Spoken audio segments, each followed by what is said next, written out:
Gracias, Luz Marina. Estimados amigos, buenas noches. Muchas gracias por su asistencia y hoy en nuestra exploración por las ciudades de Europa estamos arribando a Holanda. Vamos a hablar un poco sobre la historia de Holanda y vamos a observar en nuestro primer mapa cómo se creó este país. La historia de Holanda es la epopeya de este pueblo laborioso que creó físicamente su país, pues su territorio estaba formado por las marismas y bahías del Mar del Norte, situadas en la desembocadura del río Rin y otros afluentes de la Europa central. En nuestro mapa físico vemos en color verde oscuro claramente delimitado el territorio que a lo largo de 1500 años, a partir del siglo VI, los habitantes de estas regiones le arrebataron al mar. En un principio fueron creando lomas, vivienda, amontonando tierras de aluvión y otros materiales vegetales mezclados con estiércol y residuos, protegidos por diques que controlaban el drenaje. Estas lomas fueron creciendo para formar pueblos. Hasta el siglo XVI, Holanda del Norte contaba con un variado paisaje de bahías, islas y lagos. Hacia 1542 se dio comienzo a la desecación del fondo del mar interior con la construcción de diques y la utilización de los molinos de viento para evacuar las aguas de lo que comenzaron a llamarse polders, que se encuentran bajo el nivel del mar y que constituyen casi la mitad del territorio del país. En 1932, finalmente, con la terminación del gran dique de cierre de 32 kilómetros que se encuentra en la parte norte, se culminó la tarea de protección del territorio de los embates del Mar del Norte. Entonces, como vemos, el país prácticamente, una tercera parte del país fue construido por las manos de los mismos holandeses. Su territorio es realmente pequeño en comparación con las demás naciones y es prácticamente un poquitico más grande que Cundinamarca. De manera que por esa razón y por muchas otras este país progresó tanto, pero ha sido asombroso el desarrollo por la lucha que tuvo que enfrentar con los países vecinos como Inglaterra, Francia, etcétera, que siempre vivió en guerra, y principalmente con España, que fue la metrópoli que los asoló durante el siglo XVI. Está en las fronteras por el sur, Bélgica, que antiguamente pues esta es el territorio que constituía el dominio español en los Países Bajos. También a la derecha tenemos Alemania con el río Rin que va penetrando en Holanda para desembocar en la ciudad de Rotterdam. Y por el norte tenemos ya el Mar del Norte. De manera que esta es la situación básica de Holanda. Ámsterdam, que antiguamente estaba en el interior, ya tenía su salida por diferentes canales que construyeron para salir al mar, una vez que se construyó el muelle, el dique de cierre en el norte. Bueno, ahora continuaremos con otra imagen muy clásica de Holanda, que son los famosos molinos. Esta fue la primera utilización del viento para hacer diferentes trabajos. Esencialmente, el trabajo básico de los molinos fue como bombas de agua para sacar el líquido del interior del país. El otro uso fue el de moler los granos. Entonces, los molinos de granos también producían cemento en estos molinos y otros productos industriales que elaboraban aquí dentro de estos molinos, que más adelante vamos a detallar. Entonces, esta es una de las características del panorama de Holanda. Vamos a ver ahora cómo son los diques que construyeron para proteger su país. Entonces, son inmensos diques con los cuales fueron controlando el flujo de aguas y con las tormentas del Mar del Norte que siempre estaban azotando las costas de Holanda, entonces tenían un control para poder sacar el exceso de agua. Entonces, este es uno de los diques principales con los cuales están protegiendo su territorio. En el siguiente vamos a ver el dique de cierre, que es la última obra monumental con la cual ya protegieron en la parte sur. Este dique fue inaugurado en 1996, culminando el Plan Delta para la protección del sur de Holanda, de manera que con esta obra ya concluyeron la protección general del país. Ahora vamos a ver y a visitar la ciudad de Ámsterdam. La ciudad más importante del Reino de los Países Bajos comenzó su existencia en el siglo XIII a orillas del río Amstel como un pueblo de pescadores. A partir de 1400 comenzó a florecer como centro de comercio conectado con otras ciudades neerlandesas y alemanas conocidas como la Liga Hanseática, que era una federación comercial y defensiva formada con otros puertos del mar Báltico, Suecia y Rusia. En el siglo XVI, por efecto de la herencia del emperador Carlos V, le correspondió a Felipe II el dominio de los Países Bajos, originándose una guerra por su independencia con tintes religiosos que duró 80 años. Lograda la independencia, el país fue ganando fama por su tolerancia religiosa y en Ámsterdam buscaron refugio, entre otros, judíos sefardíes de España y Portugal, comerciantes protestantes de Amberes y hugonotes de Francia, que en sus países eran perseguidos por su religión, y así fue como comenzaron ellos a organizar su sociedad. En el siglo XVII se considera el siglo de oro de Ámsterdam, convirtiéndose en una de las ciudades más ricas del mundo, creando una red comercial mundial con la primera colonia en Norteamérica llamada la Nueva Ámsterdam.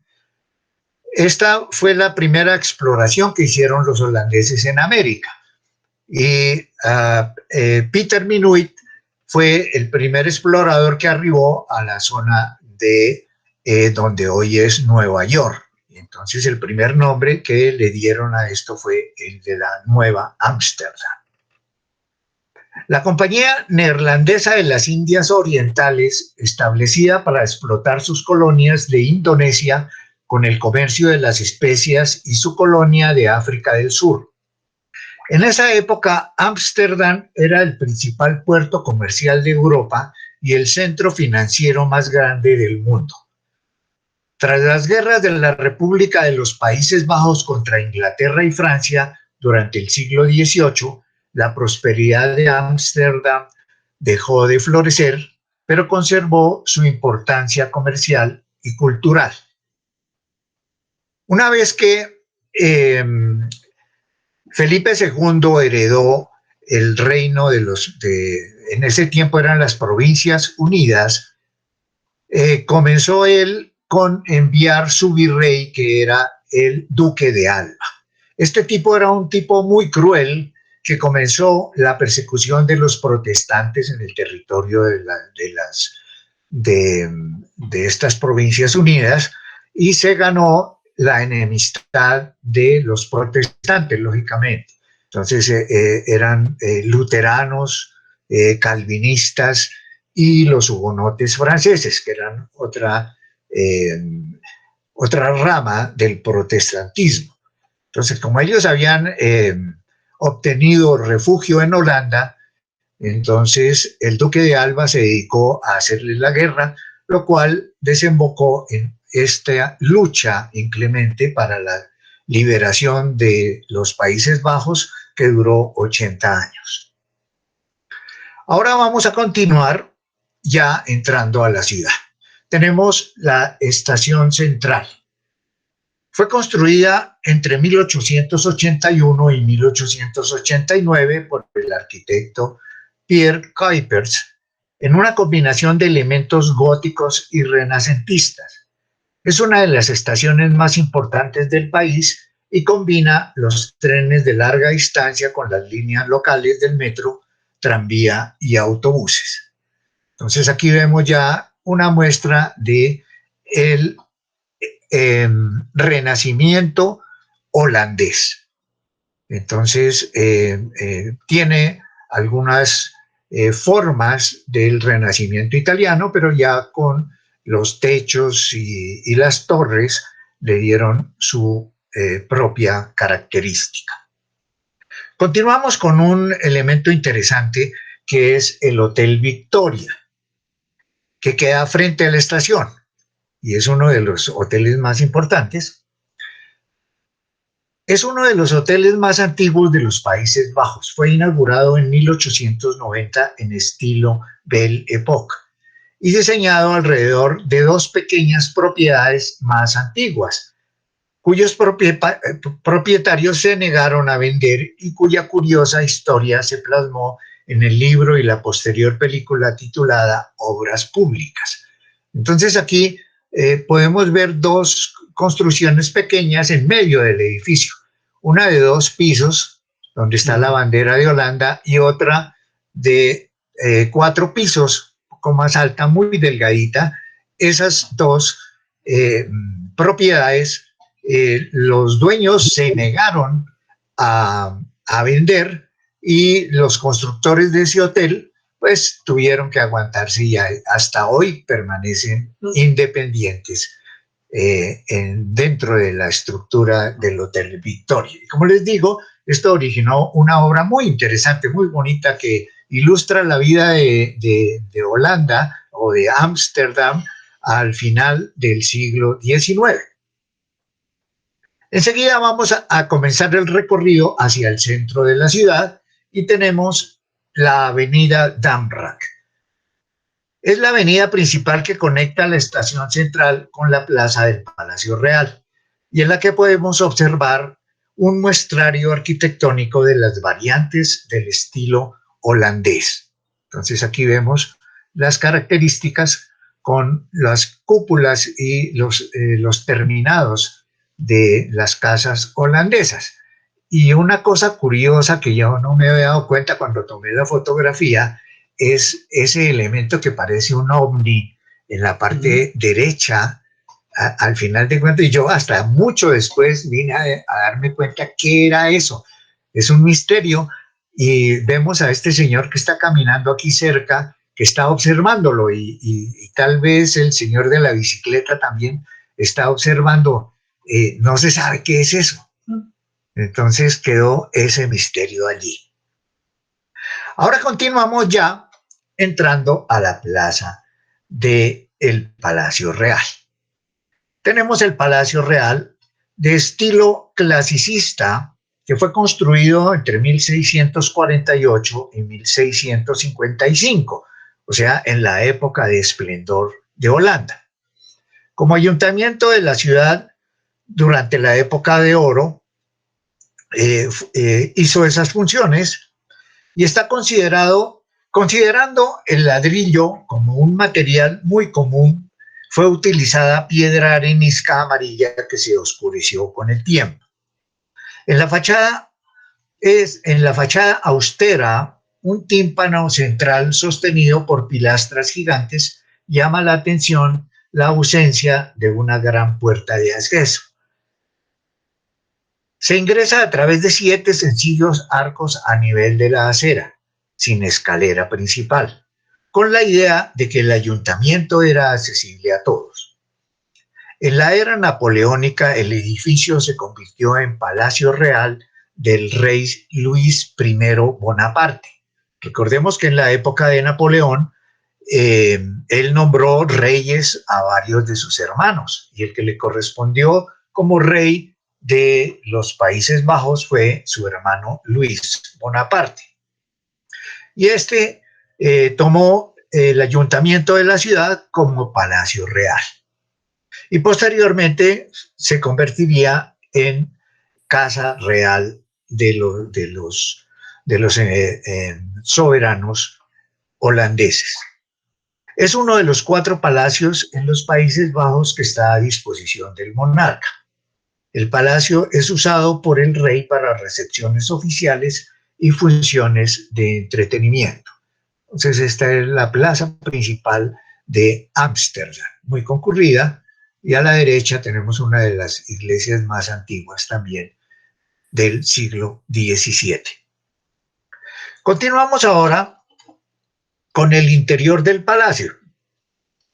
Contrasta con la sala de los ciudadanos completamente en mármol, en el piso representados en mosaicos los hemisferios este y oeste, o sea, la descripción del mundo en aquella época, indicando la influencia colonial de Holanda y las rutas de la Compañía de las Indias Orientales, con Ámsterdam en el centro del mundo. Entonces vemos el lujo que con el cual decoraron la parte interior del antiguo ayuntamiento. Ahora continuamos con otro edificio muy diferente, que es la Bolsa de Valores de Ámsterdam, llamada la Bolsa de Berlage, edificio de estilo expresionista construido a finales del siglo XIX, terminado en 1903, diseñado como sede de la Bolsa de Valores y Materias Primas por el arquitecto Hendrik Berlage. La estructura es de ladrillo rojo con tejado de hierro y cristal. Su exterior es sólido y totalmente austero, con frisos de cerámica dominado por la torre del reloj. Entonces, vamos a ver el interior. En su interior se abren 3 amplias salas dedicadas primitivamente al lugar de las transacciones de cereales, materias primas y los valores con las oficinas a su alrededor, con muros altos revestidos sosteniendo la estructura de hierro y cristal del techo. Desde 1988 es utilizado como centro cultural para conferencias y exposiciones. Entonces, como este salón, hay otros 2 salones en el cual se llevaban a cabo todos los movimientos de la bolsa en aquella época. Continuamos ahora con un edificio muy interesante que es el antiguo Arsenal. Y entonces aquí se ve con todo su esplendor. Este también es del siglo XVII.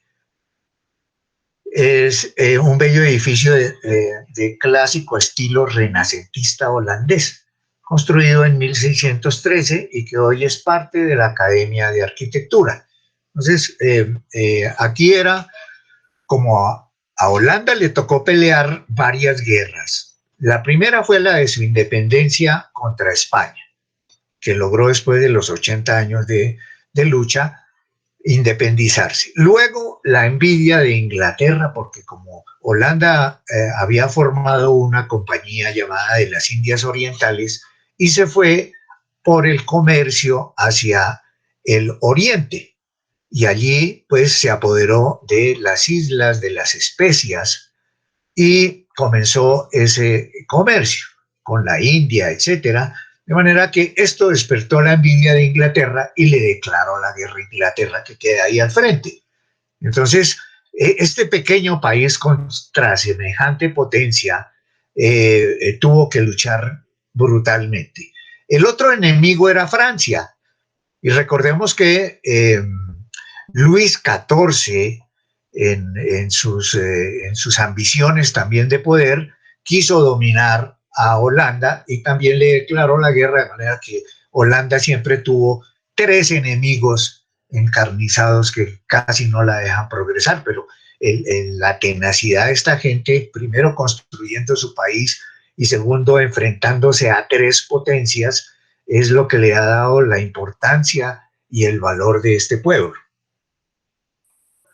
Ahora continuamos con uno de los elementos más, los sitios más bellos de la ciudad, que es el Rijksmuseum, o sea, el Museo Nacional Real de Ámsterdam, que tuvo su origen en 1808, cuando el rey Luis Bonaparte, hermano de Napoleón, ocupó el trono de Holanda y, siguiendo el ejemplo del Louvre, reunió la colección de arte del Palacio Real de La Haya y la trasladó al antiguo ayuntamiento de Ámsterdam, convertido en su palacio. Entonces recordamos aquí también que una de las labores más interesantes de la familia Bonaparte fue haber convertido los palacios y las colecciones de arte de los reinos donde ellos invadieron en museos. Entonces, uno de esos logros fue el Museo del Prado en Madrid, cuando José Bonaparte adquirió todas las obras de arte de los nobles del reino para formar el Museo del Prado. Eso mismo hizo su hermano Luis, el hermano de Napoleón, en Holanda, al reunir la colección real de arte, de pintura y escultura, y así formó este museo.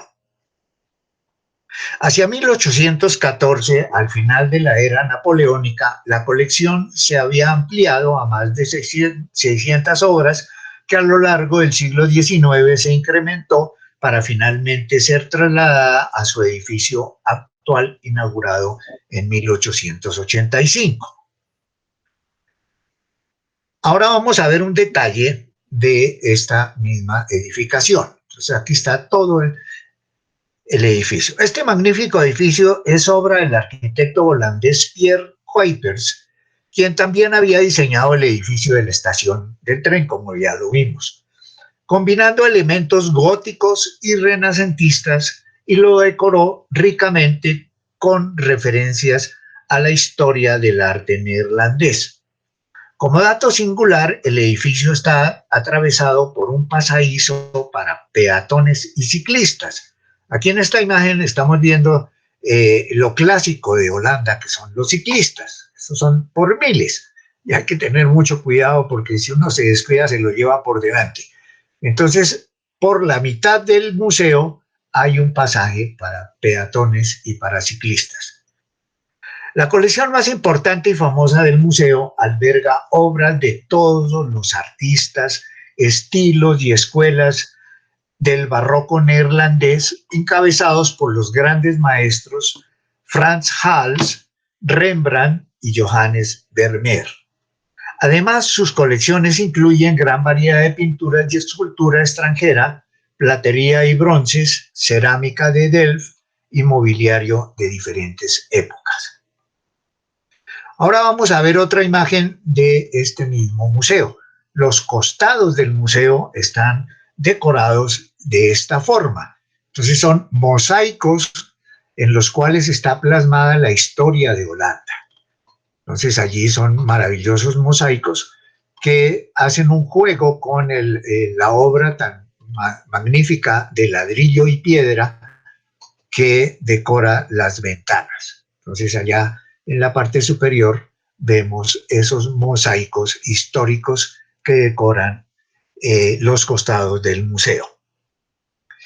Ahora vamos a ver la fachada posterior del museo. Entonces ya habíamos visto el frente, aquí las torres son diferentes y en ese momento estaban desarrollando una exposición con las obras de Rembrandt.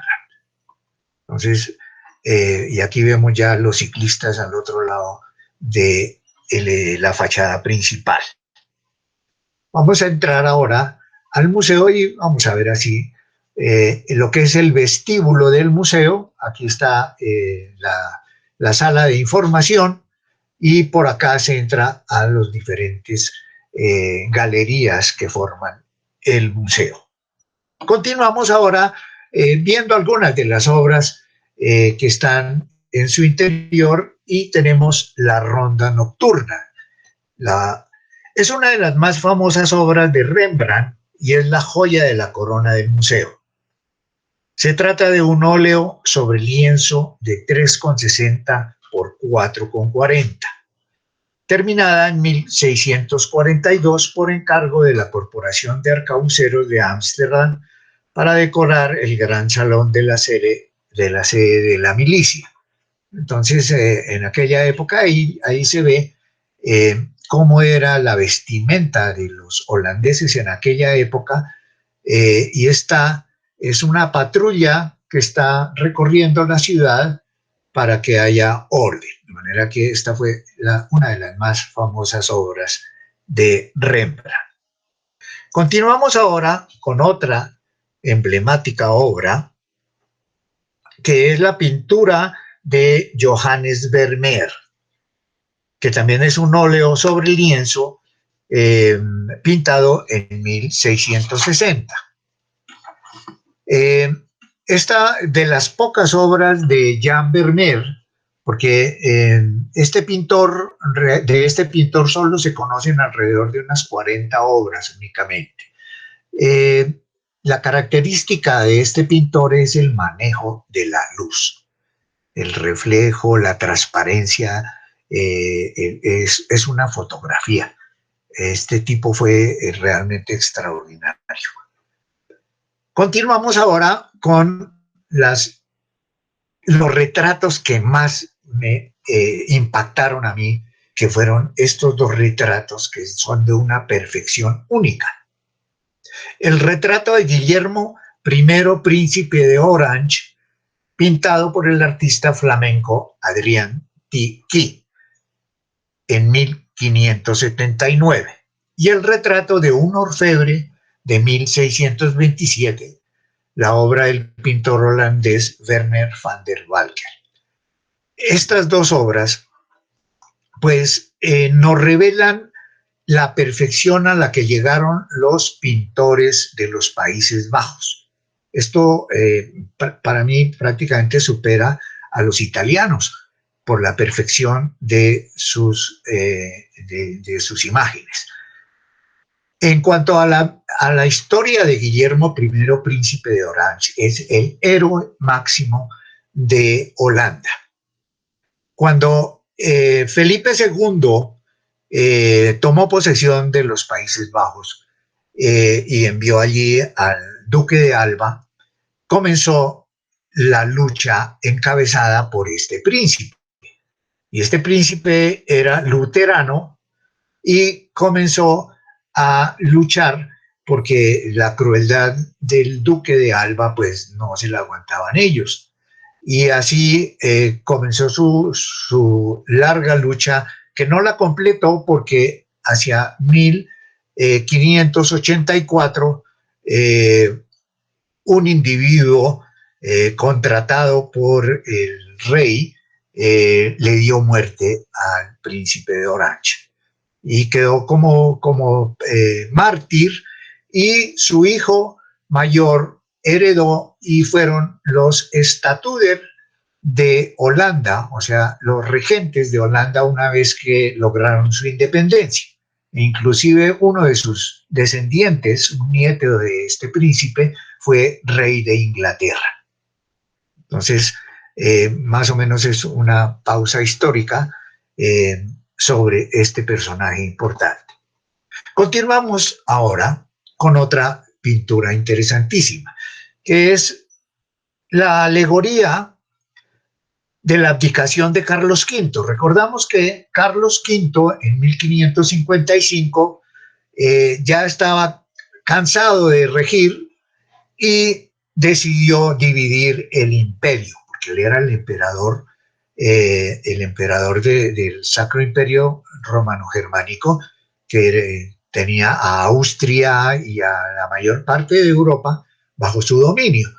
De manera que al abdicar, dividió el imperio en su hermano que está a la izquierda, que es Fernando, y su hijo Felipe II, que se encuentra a la derecha. Y entonces este pintor, Franz Franken, en 1635, mucho después de esta abdicación, hizo esta alegoría en la cual a la derecha están las figuras de diferentes personajes de las posesiones de estos reyes, y aquí en primer plano está Neptuno como dios de los mares, indicando pues la soberanía del imperio en los mares. De manera que esta es una obra que refleja la historia de aquellos tiempos.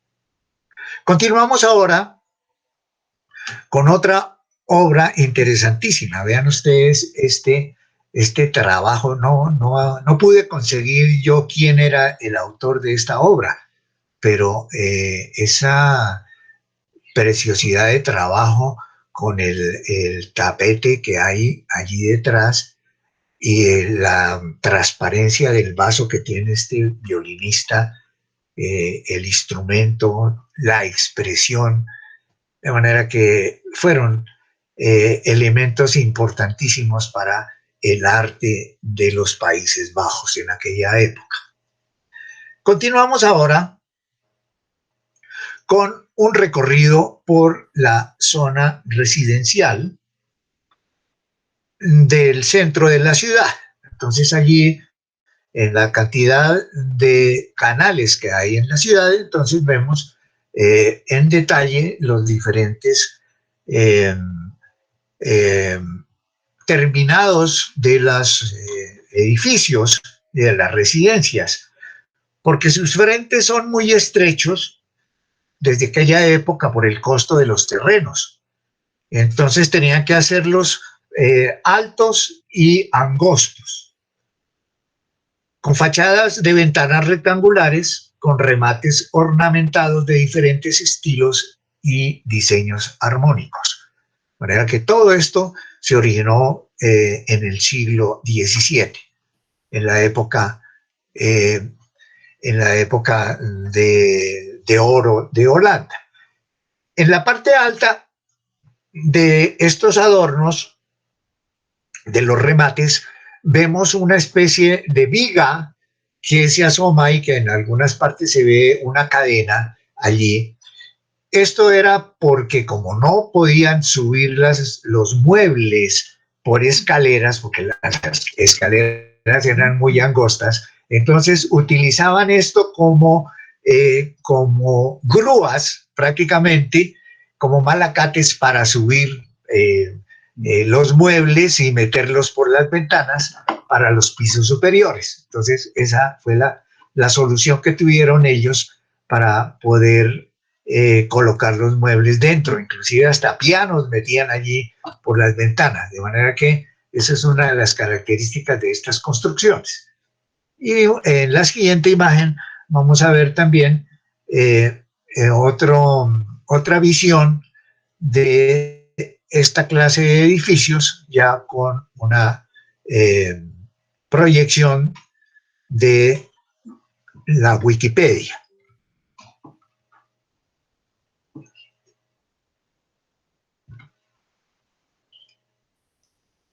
Entonces aquí vemos con detalle también, y ellos pintan con colores muy vivos los frentes de sus edificios, y aquí están casas flotantes.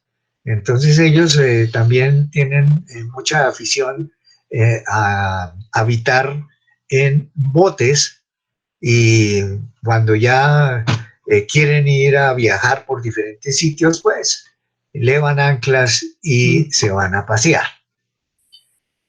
Continuamos ahora con la visión del Museo Marítimo Nacional. Este fue un edificio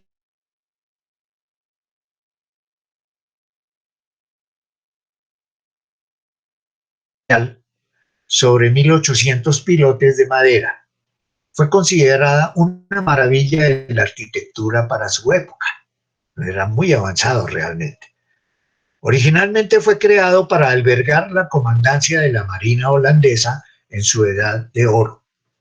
Hoy, como museo, exhibe una colección rica y colorida de artefactos marítimos que resumen la extraordinaria historia de esta pequeña potencia naval. Y al frente hay una goleta del siglo XIX, que es parte del museo.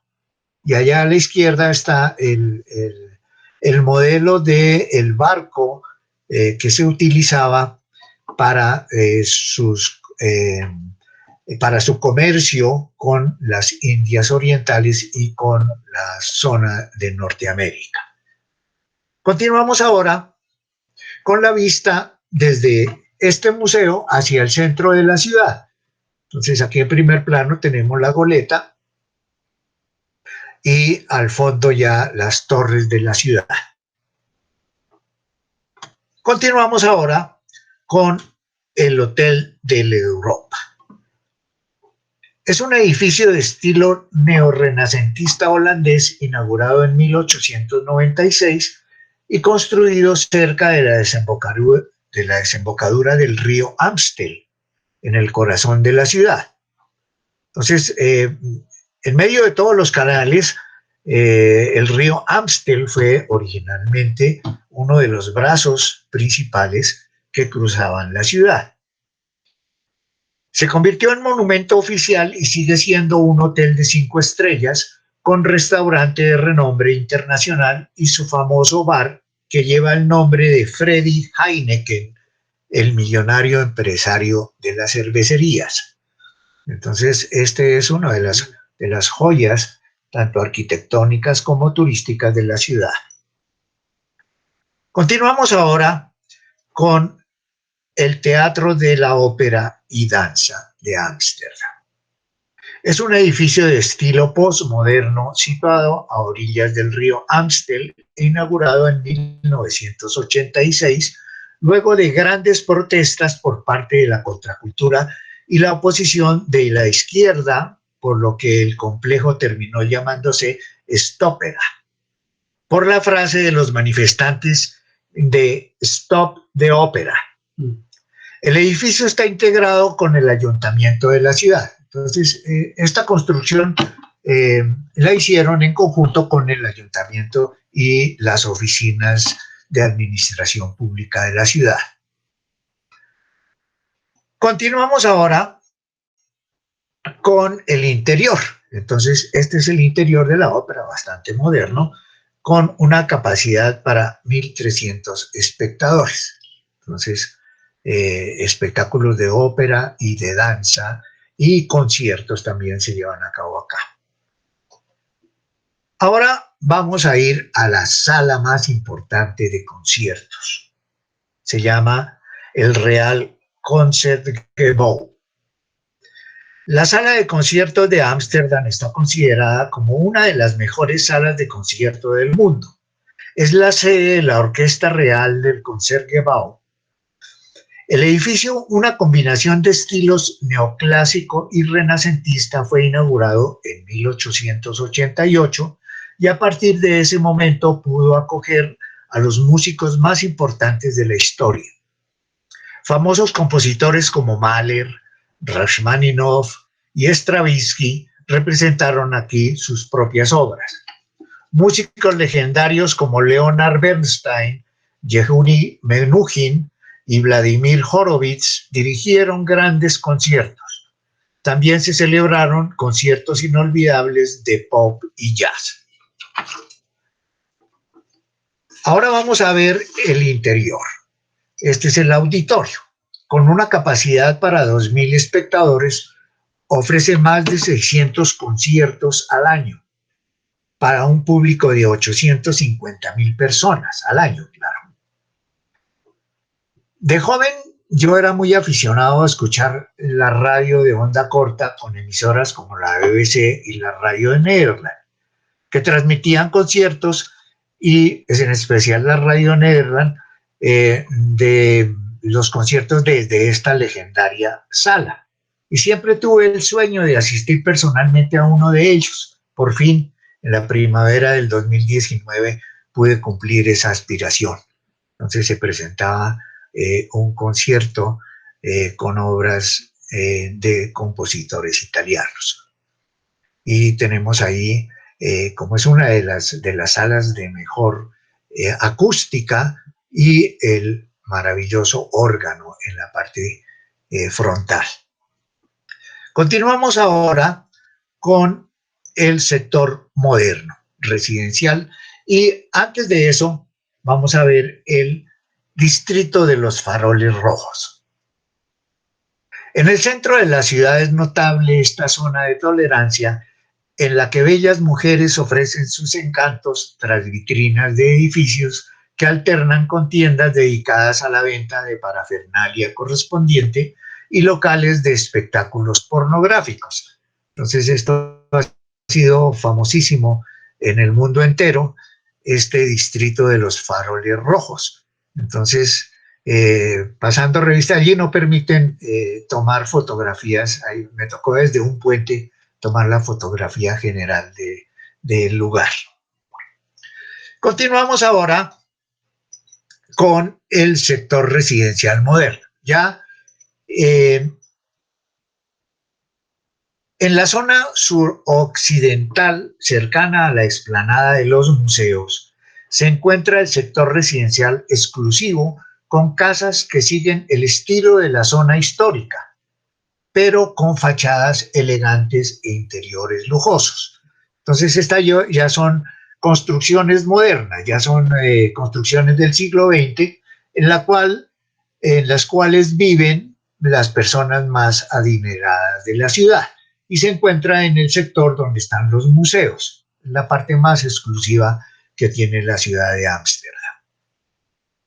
Continuamos ahora recorriendo. Una mañana me levanté porque el hotel donde estaba yo alojado quedaba por ese sector, y entonces una mañana a las 6 me levanté y me fui recorriendo todo este sector para tomar fotografías, y me encontré con el Museo de la Ciudad, el Museo Municipal.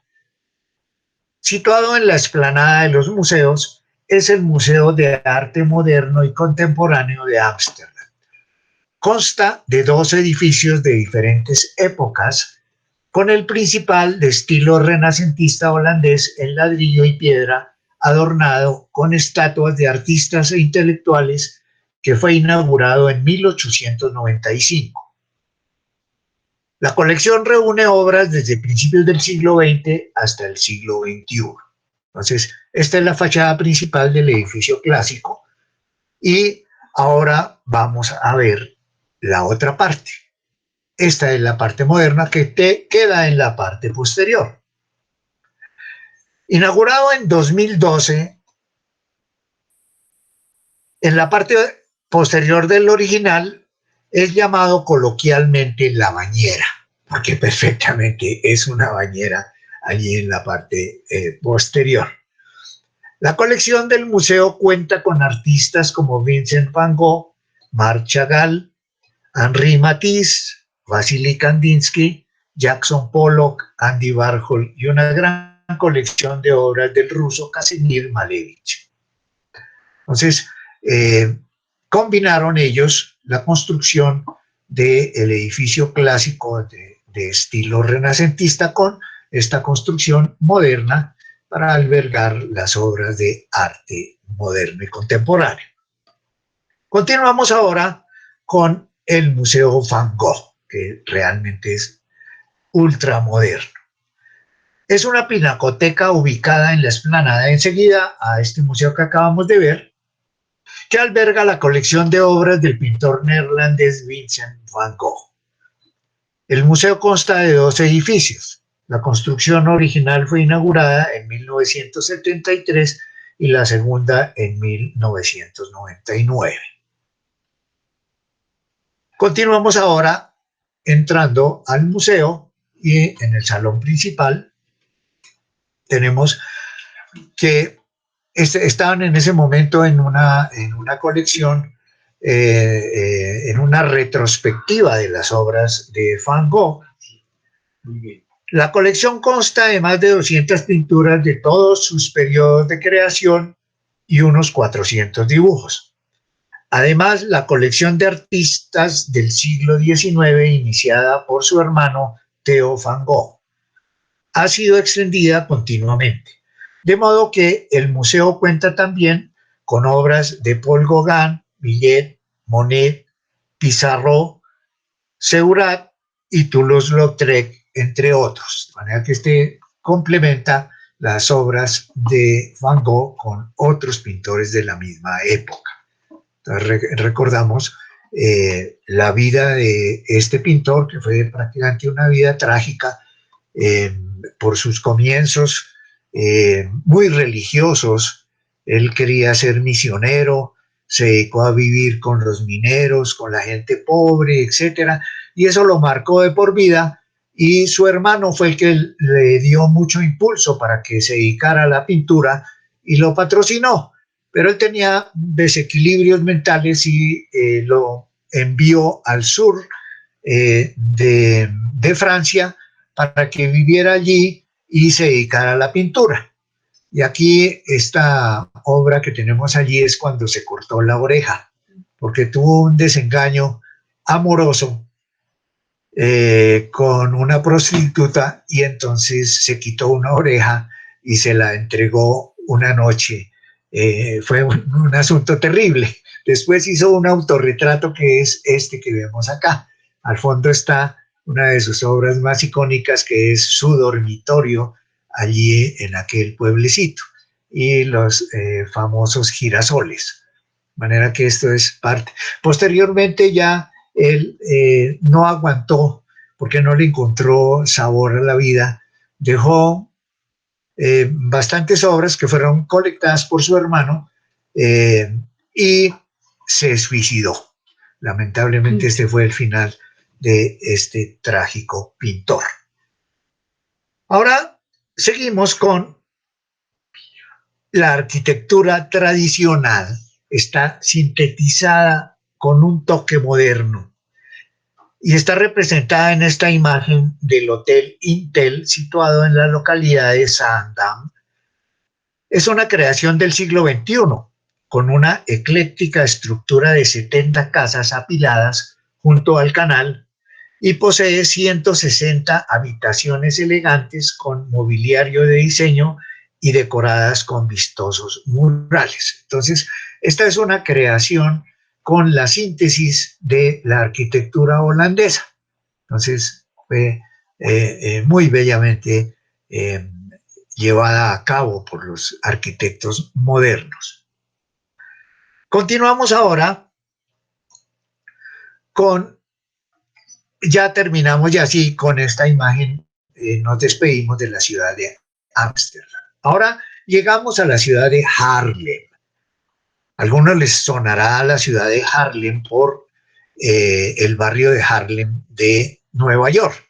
Y efectivamente tienen una conexión, porque como decíamos, la primera colonia que tuvo Holanda fue en Manhattan, en la isla de Manhattan, en lo que hoy es Nueva York, porque los holandeses llegaron allí, establecieron un puerto de comercio y empezaron a hacer sus transacciones con intercambio con las tribus de los algonquinos que vivían allí en la isla, y ellos recolectaban pieles de castor y comida al principio, y los holandeses les intercambiaban por cuchillos y otros elementos y baratijas, etcétera, y posteriormente por armas.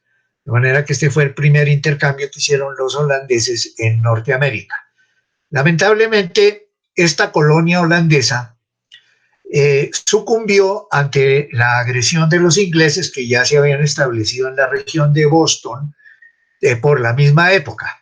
Los holandeses llegaron a Manhattan en 1624 y por la misma época los peregrinos de Inglaterra llegaron a la zona de Boston, se establecieron allí y establecieron la colonia de la Nueva Inglaterra. Posteriormente ya comenzaron su invasión de todas las colonias de otros países, porque más al sur había una colonia de los suecos que se habían establecido también, y los ingleses llegaron a Manhattan y capturaron esto y le dieron el nombre de Nueva York, en honor del hermano del rey de Inglaterra, el duque de York. De manera que, y ya los holandeses habían fundado allí una sección de la isla de Manhattan que se llamaba Harlem, y de ahí quedó el nombre de Harlem, originario de Holanda. Entonces tenemos acá que Harlem es un municipio situado a 20 kilómetros al oeste de Ámsterdam.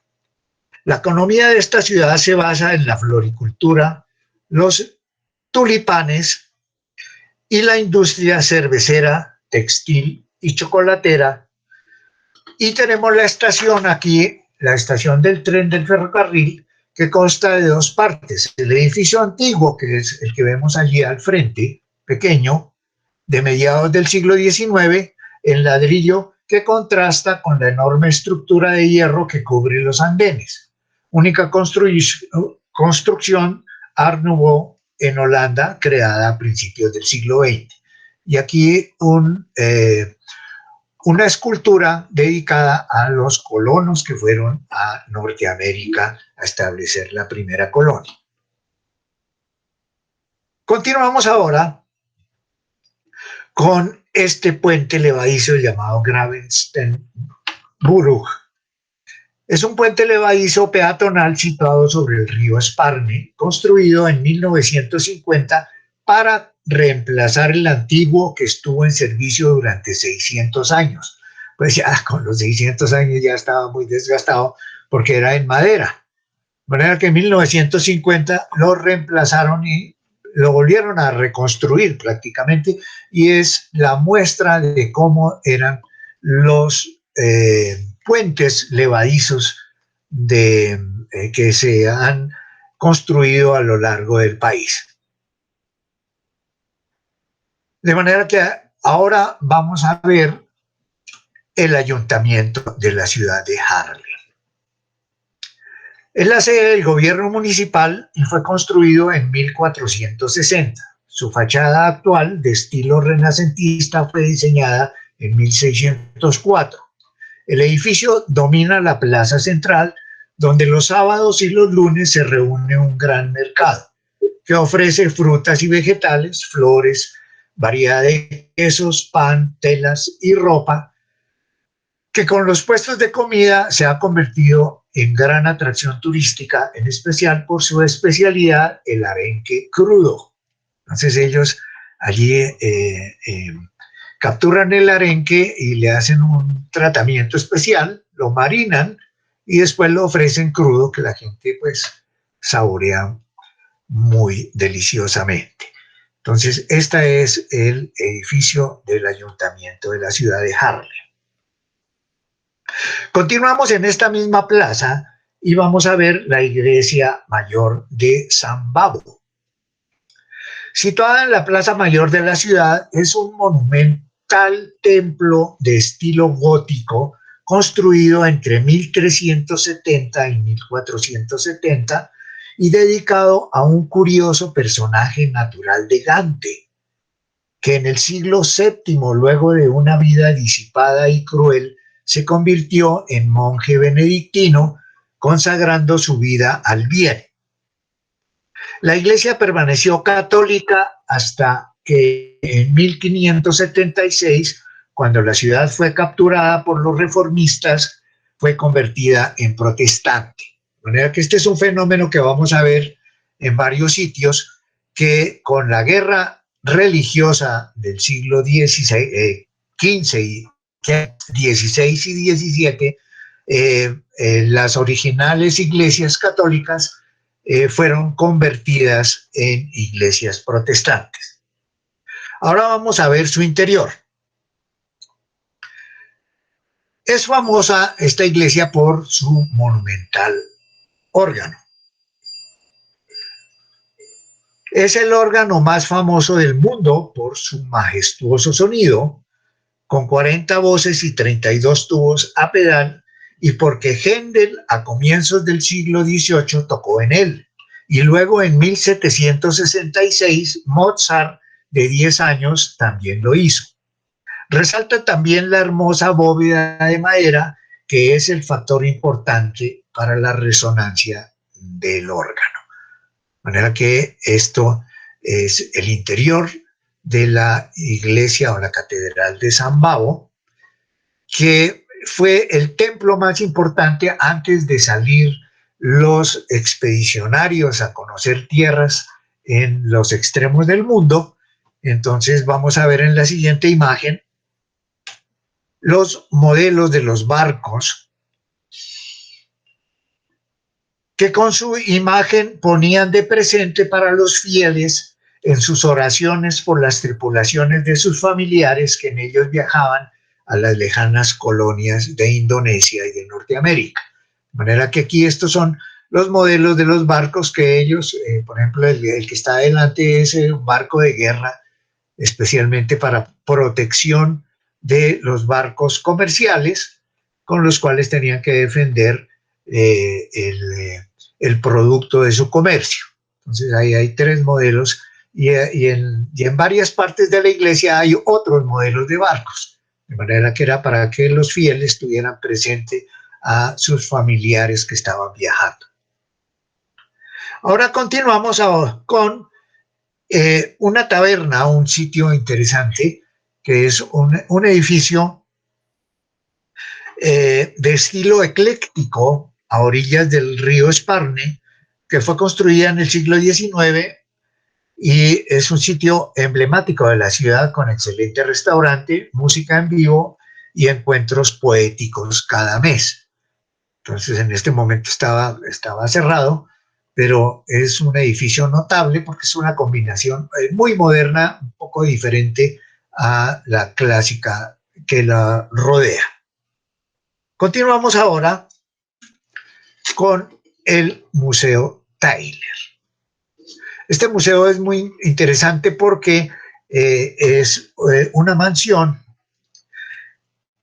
Es el museo más antiguo de los Países Bajos, que se encuentra en la antigua mansión de Peter Tyler, importante comerciante de telas y banquero menonita de Ámsterdam, de origen escocés, y que donó su fortuna para colaborar con el avance de la religión, el arte y la ciencia.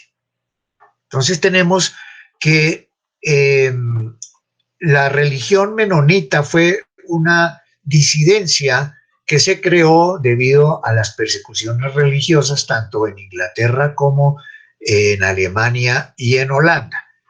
Entonces los menonitas se dedicaron a leer la Biblia y a establecer su ley de acuerdo con la Biblia únicamente. Entonces ellos se independizaron del Papa y de la religión católica, etcétera, y donde quiera que ellos emigraron, continuaron con sus tradiciones y su idioma original.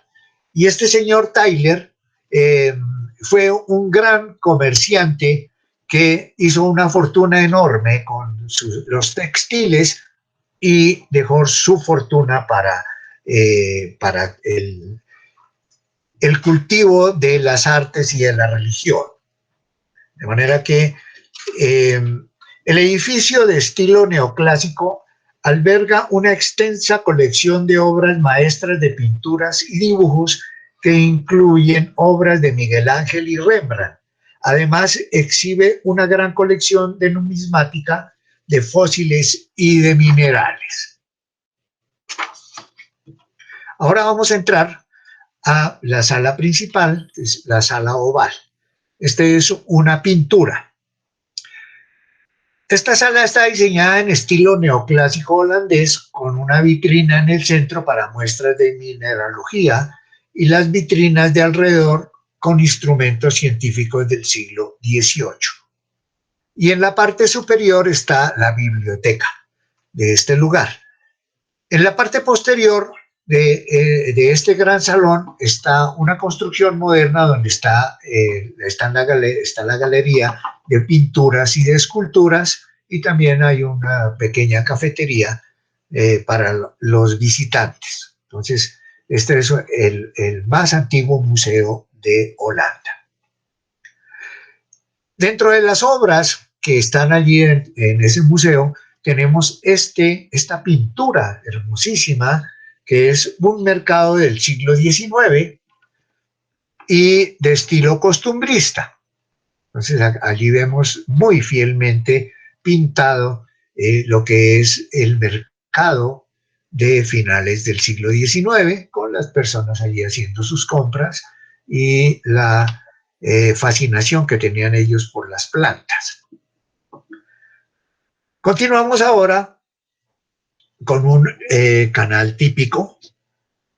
Estos son prácticamente los canales que se ven por toda Holanda. Y este es uno de los canales que hay en esta ciudad de Haarlem. Ahora vamos a ver uno de los elementos principales de la ciudad, que es el Molino de Adrián. Es una parte distintiva del horizonte de Haarlem. Fue construido en 1779 por el industrial Adrián de Bois para producir cemento, pinturas y tanino para las curtiembres. De manera que aquí vemos otros usos interesantes para los molinos de viento. Entonces está la estructura alta para poder recibir más la fuerza del viento, y en la parte inferior la factoría. De manera que luego en el siglo XIX se convirtió en molino de tabaco para producir rapé. Entonces recordamos que como habían descubierto el tabaco en América, se convirtió en una costumbre tanto de Inglaterra como de todos los países europeos. Empezaron a fumar y otros a inhalar rapé por la nariz. De manera que esta fue una costumbre, y aquí vieron esa posibilidad de producir rapé para los aficionados y así lo convirtieron en una fábrica de rapé. En 1932 el edificio se incendió, destruyendo el molino, que luego de una prolongada campaña para su restauración abrió al público completamente funcional en el 2002 con un pequeño museo. De manera que este es el símbolo, uno de los símbolos de la ciudad. Continuamos ahora con una de las obras maestras de la arquitectura: la antigua lonja de la carne. Aunque cuando yo le pregunté a mi hermano, ¿y este edificio tan maravilloso de qué se trata? Me dice, no, aquí era donde vendían la carne los carniceros de la ciudad, y por eso se llamaba la lonja de la carne. El único lugar permitido para la venta de carne fresca en la ciudad desde 1604. El edificio fue diseñado en estilo renacentista por Lieven de Key, uno de los más notables arquitectos creadores del estilo renacentista holandés, utilizando el ladrillo y la piedra en armónicas combinaciones. Con sus altos frontones escalonados, construye edificios públicos y privados para los florecientes comerciantes que surgieron en aquella época. Que eran obras maestras, y sobre todo que eran para los gremios, que eran lo más poderoso que había allí, porque eran los que más ganaban dinero y eran los que podían costear estas construcciones y podían costear los retratos que les hacían los grandes pintores de la época. Ahora vamos a ver la fachada principal.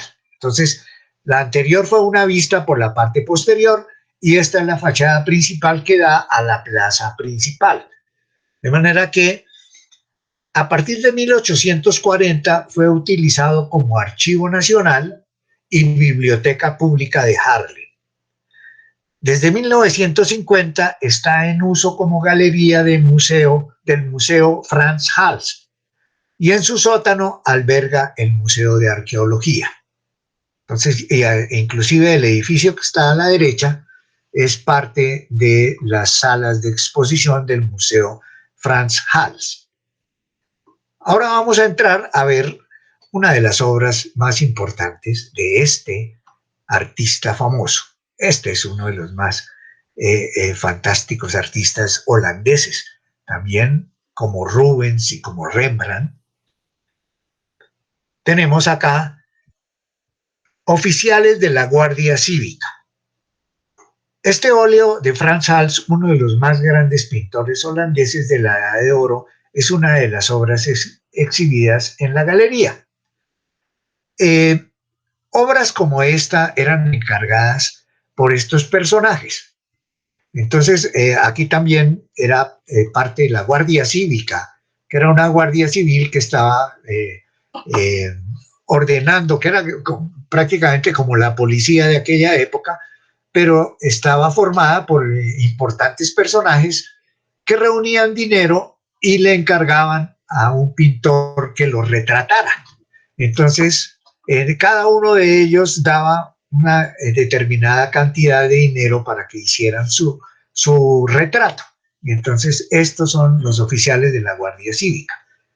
Y quedó en uno de los inmortales cuadros de Frans Hals. Continuamos ahora con este contraste arquitectónico, ya es moderno. Estos dos edificios son modernos. El de la derecha con el clásico edificio de frontón escalonado y el de la izquierda una versión moderna. De manera que aquí podemos ver ese contraste en el siglo XX. Ahora continuamos ya despidiéndonos de la ciudad de Haarlem y llegamos a Zwolle. Es una ciudad situada al norte de Holanda, a orillas del río Ixel. La edad de oro de la ciudad llegó en el siglo XIV, cuando se convirtió en importante miembro de la Liga Hanseática. Entre 1402 y 1450, la ciudad vivió su máximo esplendor y riqueza. Durante el siglo XX fue un puerto destacado en el transporte fluvial, un gran mercado de productos de la pesca y la ganadería. Las industrias más importantes eran las de textiles, tintes, metalurgia y construcción de barcos. Entonces aquí vemos esta ciudad perteneciente a la Liga de la Hansa. Esta liga fue una asociación de ciudades importantes entre el Báltico y el Mar del Norte, dedicadas al comercio con Rusia y que tuvo, entre otras importantes ciudades, a Zwolle en Holanda, y aquí vemos cómo protegían la ciudad en forma de estrella. Entonces, alrededor del centro de la ciudad, que pues era la ciudad en aquella época, y eran unas murallas rodeadas de estos canales que servían para la defensa. Hoy en día, pues la ciudad creció y se conserva el centro histórico de Zwolle, al cual vamos a entrar ahora a conocer. De manera que esta es la puerta de la ciudad. La mayoría de las murallas de la ciudad fueron demolidas para otras construcciones y se ha conservado la puerta de la ciudad. Estas son dos imágenes que saqué. Una por el frente, la de la izquierda es por el frente, la que daba la entrada a la esta. Fue construida en 1409 en una combinación de estilo románico y neogótico. Entre las torres hay un matacán desde donde se arrojaba aceite hirviendo a los enemigos que asediaban la puerta. Entonces ustedes ven ahí a la izquierda ese arco que hay en la parte alta, prácticamente en el tercer piso, y en la parte superior de ese arco habían unas ventanas por las cuales les echaban aceite hirviendo a los enemigos que llegaban a la puerta a romperla, de manera que no los dejaban acercar. Esa era una de las defensas estratégicas de la Edad Media. Hoy, como monumento real, forma parte del patrimonio histórico-cultural de Holanda. Ahora vamos a ver la antigua muralla de la Hansa. Entonces, este es un trozo de los que han conservado de las antiguas murallas. Hacia mediados del siglo XIV, como les digo, se había formado esta alianza para defenderse de la piratería que asolaba el mar Báltico y el mar del norte. Desde la era de los vikingos había piratería llena en aquellas regiones. Entonces, como habían desarrollado al mismo tiempo que Venecia, Génova, Pisa y otras ciudades italianas estaban desarrollando el comercio con el Medio Oriente, en ese mismo momento estaban organizando el comercio en la parte norte del continente con la Liga Hanseática, uniendo los puertos, en los principales puertos que tenían esta alianza eran Lübeck, en el norte de Alemania, Danzig, en lo que es la Prusia Oriental, Riga, en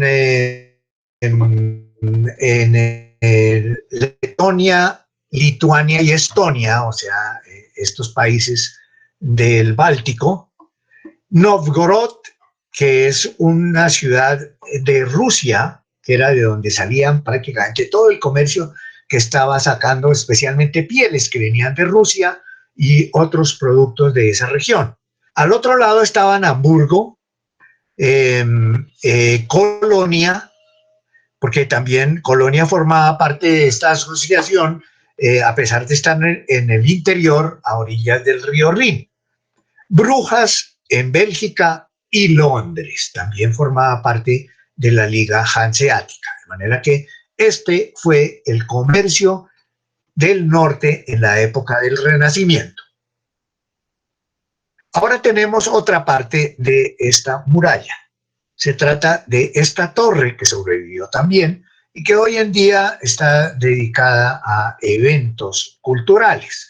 De manera que allí ya tienen unas ventanas con vidrio, etcétera, y es parte de un parque muy bonito que hay allí y que en esa ocasión visitamos, que había un gran festival de cerveza y era ya comenzando el verano, de manera que en la siguiente vamos a ver lo que estaba pasando allí dentro de ese parque. Entonces había un grupo de músicos jóvenes que estaba interpretando allí canciones pop, y el público que vamos a ver ahora. Entonces esto es una muestra de prácticamente las personas, en su mayoría holandesas. Entonces, en la siguiente imagen vamos a ver el público que está observando a estos artistas. Entonces allí logré sacar esta fotografía en la cual ustedes pueden analizar la raza principalmente, ¿no? Básicamente son holandeses todos. La mayoría, hay muchos rubios, niños, mayores, etcétera. Y no hay sino un solo muchacho afro. A ver si lo pillan. Entonces, de resto, yeah, absolutamente son todos, y son festivales que básicamente son para los holandeses. Entonces ellos se divierten mucho con conjuntos musicales y asisten a estos parques donde hay ventas de toda clase de comidas, asados y mucha cerveza. De manera que esta es la actividad turística y recreativa de los holandeses. Ahora vamos a entrar a la plaza principal de la ciudad. Y aquí tenemos la iglesia de San Miguel.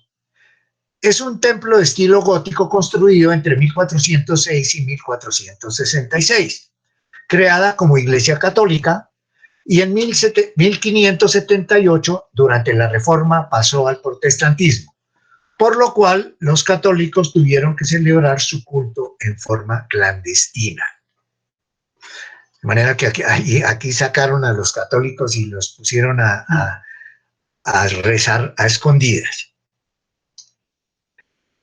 Ahora vamos a ver una imagen que hay frente a la iglesia, que es el San Miguel de cristal.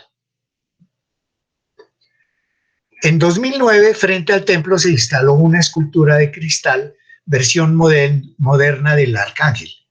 En el interior se destacan el púlpito tallado de madera de 1622 y el candelabro de madera dorada de 1724. Con el resurgimiento de la feligresía católica en 1892 se construyó una nueva iglesia que fue demolida en 1965 para dar paso a un centro comercial. De manera que la feligresía católica le tocó conseguirse otro lugar. Continuamos ahora con la vista de la plaza. Esta es la plaza frente a la catedral. Y es el principal sitio de actividad comercial y turística con restaurantes, tabernas, cafés y tiendas. Y allá a la izquierda se alcanza a ver el San Miguel de cristal. Continuamos ahora con la Basílica Católica. Entonces, esta es una imagen aérea, como ustedes pueden ver. Es una iglesia de estilo medieval tardío, construida entre 1399 y 1483. Su torre, llamada coloquialmente el Pimentero, que se asemeja mucho a un recipiente de pimienta, tiene 75 metros de altura y ofrece una gran vista de la ciudad. Durante la Reforma cayó en desuso. No la destruyeron ni la utilizaron los protestantes, porque ellos ya habían tomado la otra iglesia, pero sobrevivió como edificio y torre. Durante la era francesa volvió a ser utilizada por los católicos. Hoy, además de las ceremonias católicas, el templo se utiliza para conciertos y una vista general de esa parte de la ciudad. En el interior vemos el altar mayor, que en esa vista del altar mayor vamos a ver la diferencia con las iglesias protestantes. Entonces, aquí podemos ver la iglesia católica, como vemos, está con bastantes vitrales con imágenes sagradas. En la parte superior están santos y apóstoles.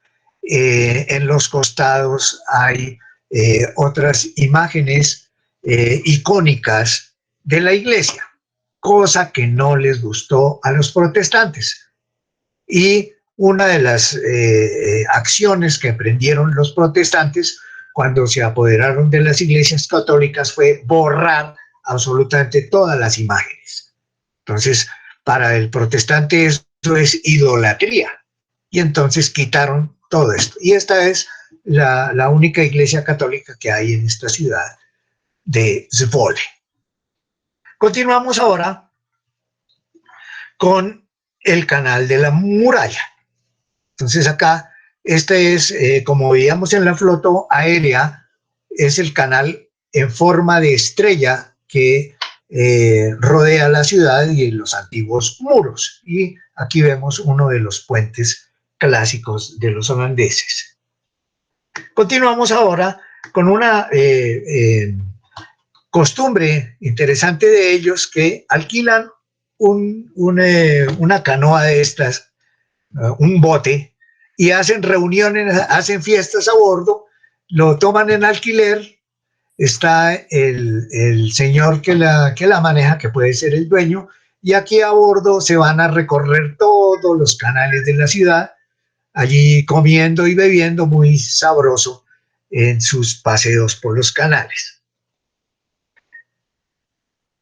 Tenemos ahora dentro de la ciudad un local que me pareció curioso, que es por la calle de la Lechería me encontré con este restaurante que a primera vista parecía español por su toro de lidia en la entrada, pero que resultó ser una parrilla argentina llamada La Vaca Negra y ponen a un toro en la entrada. Pero bueno, en fin, hay bastantes latinoamericanos allí con negocios, etcétera.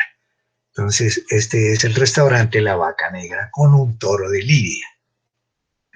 Tenemos enseguida la Plaza de la Torre Roja. Es una plaza que se encuentra al borde del Gran Canal con cafés, restaurantes y amplio espacio para disfrutar del ambiente veraniego. Entonces aquí la gente viene a tomar sol, a distraerse, etcétera, en uno de las puntas de la estrella que rodea la ciudad. Y tenemos el canal del sector residencial moderno enseguida, que ya estas son ya las casas modernas, son edificios de apartamentos muy modernos con ese barco que es una casa una casa flotante. Continuamos ahora ya con otros músicos de verano. Entonces aquí por toda la ciudad hay diferentes conjuntos en los cuales se están interpretando música de jazz, etcétera. Y me pareció curioso que este niño que se detiene a ver estos músicos en su bicicleta que no tiene pedales y el empresario de los músicos que está allí riéndose y cada uno haciendo su papel. Continuamos ahora con otro de los hitos de la ciudad, que es el Museo de Fondati. Es el Museo de las Artes Visuales, fundada en 1958 por Dirk Hahnemann, controvertido pintor, coleccionista y crítico de arte, que durante la ocupación alemana de la Segunda Guerra Mundial colaboró con los alemanes como asesor cultural a cargo de los museos del país en 1943. O sea que este era un traidor a la patria. Después de la guerra fue encarcelado, pero al donar la colección que tenía, que era bastante grande y había hecho mucho dinero con los alemanes, entonces le perdonaron la pena. El museo se trasladó en 2005 a su actual sede en un palacio neoclásico del siglo XIX que fue reformado y reinaugurado en el 2013 con su cúpula postmoderna. De manera que aquí hay una combinación de arte clásico con una cúpula ultramoderna para albergar un museo de arte moderno.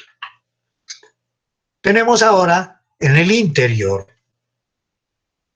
esta obra controvertida que era propiedad de este señor Van Bute, Van Hahnemann, y que la gente desconfiaba porque él decía que esta era una obra de Vincent Van Gogh, que él la había comprado en París y que no sé qué, nadie le creía porque el tipo era engañoso.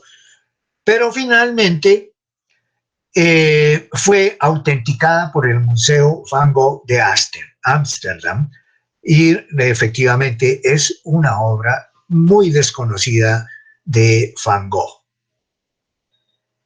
Ahora vamos a ver otra, esta es la sala llamada la exposición Europa y en ella están expuestos los últimos cuadros en el año 2019 que eran algunas muestras de lo que se estaba pintando y esculpiendo en esa región con las últimas tendencias artísticas del continente. De manera que ahí tenemos varias versiones del arte moderno.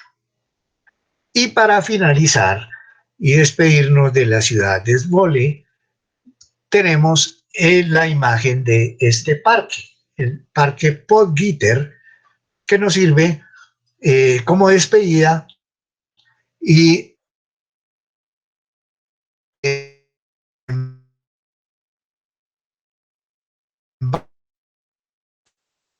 vamos a continuar la visita a otras importantes ciudades de Holanda, como La Haya, Rotterdam y otras ciudades importantes. De manera que muchas gracias por su atención y nos estaremos comunicando la próxima semana.